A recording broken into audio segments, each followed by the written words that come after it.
Solidarietà e concretezza a favore di chi ci sta vicino. È questa la filosofia che ha guidato i vertici di 3 aziende del gruppo Ascopiave, che in questi giorni hanno deciso di stanziare un'importante somma a favore degli alluvionati.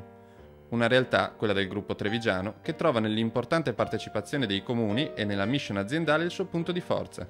Ai nostri microfoni Battista Zardet, presidente del consorzio BIM Piave, nonché sindaco del comune di Revine, in parte colpito dall'alluvione.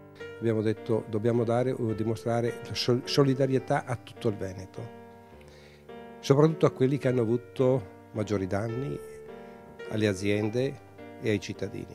E quindi ecco perché la nostra scelta, che io vorrei che poi fosse una scelta di tutti noi veneti, di dare un contributo di solidarietà a tutte queste persone che indubbiamente molte che hanno sofferto, che hanno perso tutto e che soffrono di tutto. Quindi ecco la nostra scelta di dire diamo questo segnale forte. Ed è il presidente del gruppo Ascopiave, Gildo Salton, a spiegarci nel dettaglio l'azione concreta dell'azienda, che in una prima fase si concretizza con un importante finanziamento. La cifra messa a disposizione dal gruppo sono 250.000 euro, 100 dalla capogruppo Ascopiave, 100 dalla società di vendita del gruppo che è Ascotrade e 50 invece dal BIM Piave, che poi è diciamo, la madre di tutto il gruppo in sostanza.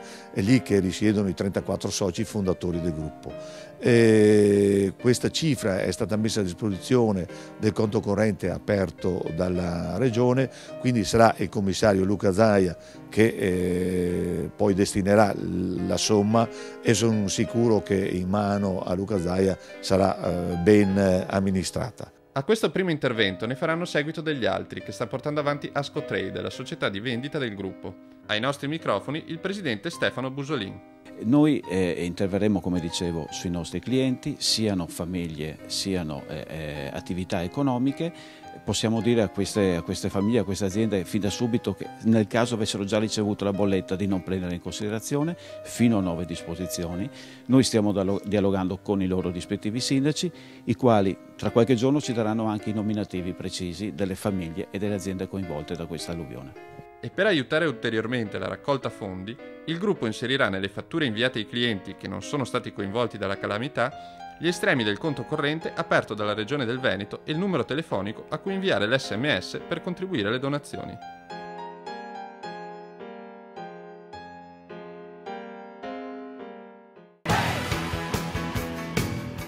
E rientriamo in questo studio ideale, come detto, dedicato a questa inaugurazione di un impianto di biogas a Paese nell'ambito dei festeggiamenti per San Martino.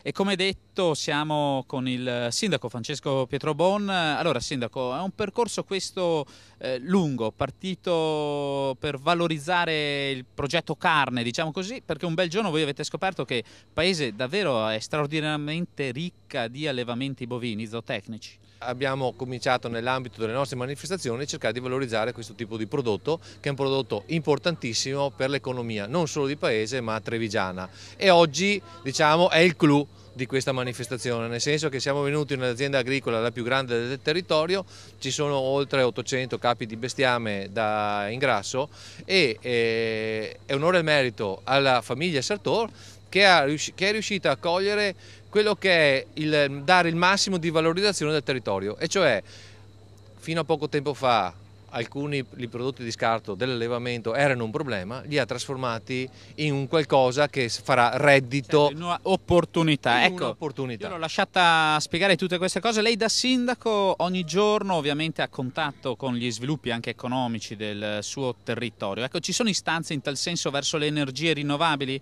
La stessa amministrazione comunale ha in campo un progetto da 1,5 milioni di euro in cui andremo a valorizzare questo tipo di impianti sui tetti delle scuole. Ah, quindi fotovoltaico. Il fotovoltaico, esattamente. Il fotovoltaico è la parte alternativa del biogas, delle biomasse, che andrà a produrre energia alternativa, energia pulita, che il territorio ne ha proprio bisogno. Allora, davvero grazie sindaco, e chi avesse voglia di saperne di più può ovviamente rivolgersi allo sportello unico del comune di Paese, immagino all'ufficio commercio. Noi ora ci fermiamo qui, ci spostiamo a Motta di Livenza, dove in queste ore si è svolta la giornata del ringraziamento con il pensiero ovviamente agli alluvionati del Veneto. Tra poco.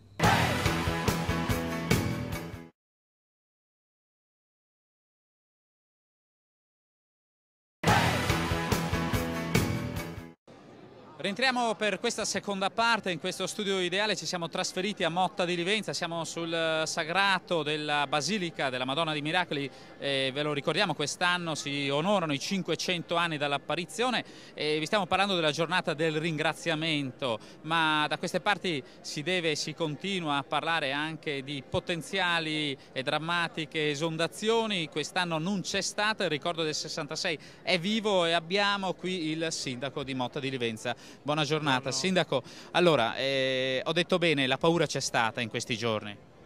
Sicuramente abbiamo corso un rischio, ma grazie all'impegno di tutta la città, di tutti i volontari che sono arrivati, delle istituzioni, abbiamo avuto un momento di difficoltà, ma poi superato grazie anche, credo, a una mano divina superiore che ha fermato la piena, e grazie all'impegno di noi umani gli argini hanno tenuto. Noi non possiamo più aspettare la messa in sicurezza idraulica di questi territori. Come istituzioni locali chiederemo in tutte le sedi preposte, dove ci sono le competenze, in primis le 2 regioni, di darci una risposta certa con un cronoprogramma di interventi per mettere in sicurezza questi territori. Certo, Sindaco. In conclusione, un pensiero a questa giornata del ringraziamento. È sempre emozionante vedere tutto il territorio provinciale che si riversa in un punto solo per onorare questo appuntamento. Sicuramente per noi città, comunità di Motta, l'anno giubilare, la presenza della Basilica a seguito dell'apparizione a un coltivatore, a un agricoltore, a Giovanni Cigana, è un segno anche questo, è un segno di ringraziamento, perché la nostra madre, la Madonna, è la madre terra con i suoi frutti, e quindi il legame profondo che c'è a livello del mondo agricolo e dell'attività nei settori più diversi del vitivinicolo e della produzione alimentare per i nostri coltivatori diretti della nostra provincia, credo sia anche questo un momento importante di aggregazione e di profonda fede, perché dobbiamo ringraziare anche Madre Natura che ci dà questa possibilità attraverso i frutti della terra. Allora, io la ringrazio davvero, Sindaco, per la sua cortesia, per la sua testimonianza. Noi ci fermiamo qui e vediamo tra poco se ai nostri microfoni abbiamo la fortuna di avere anche Sua Eccellenza il Vescovo di Vittorio Veneto. A tra poco. Il preparato antismog TiO2 System è un sistema innovativo che sfrutta l'energia solare ed una serie di particolari cristalli per ossidare gli inquinanti e trasformarli in sostanze non più nocive. Conosciuto più comunemente come asfalto antismog, è frutto delle ultime ricerche in casa Superbeton Calcestruzzi e Asfalti. Siamo andati a conoscerlo e a capire il valore della ricerca e dell'innovazione nel settore. Ai nostri microfoni Roberto Grigolin.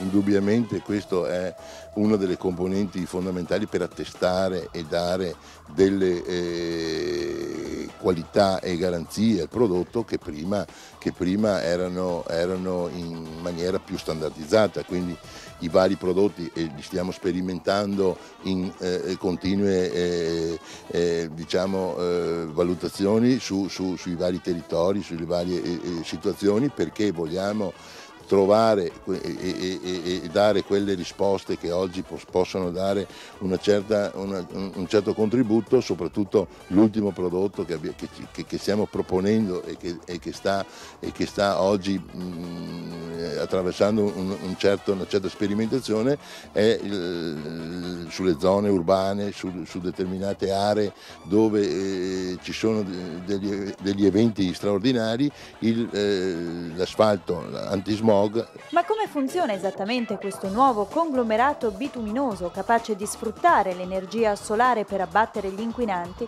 Lo abbiamo chiesto al dottor Flavio Merlo, responsabile ricerca conglomerati bituminosi. L'asfalto antismog è un asfalto che coniuga le caratteristiche di un'usura speciale, studiata precedentemente per garantire caratteristiche di elevata sicurezza e quindi di grip elevato anche in caso di condizioni meteorologiche avverse, quindi pioggia, e con un trattamento superficiale a base di biossido di titanio in grado di abbattere gli inquinanti atmosferici, in particolar modo il biossido di azoto, gli ossidi di azoto in genere, gli ossidi di zolfo e il COV, il carbonio organico volatile. I centri urbani, ovvero i luoghi maggiormente frequentati dalle famiglie, dove i bambini giocano nei parchi pubblici e gli anziani passeggiano all'aperto, sono quelli maggiormente sottoposti ad una forte incidenza di smog e polveri sottili nell'aria. Sono infatti le aree urbane l'obiettivo del nuovo asfalto Superbeton, come ci spiega il dottor Flavio Merlo. Si applica in tutte quelle condizioni in cui c'è stagnazione di traffico, cioè poca scorrevolezza di traffico, e quindi nelle aree urbane circolate da qualsiasi tipo di traffico degli autoveicoli e nelle zone di accesso alle aree urbane, dove appunto c'è bassa velocità del traffico presente e quindi stagnazione e forte presenza degli inquinanti.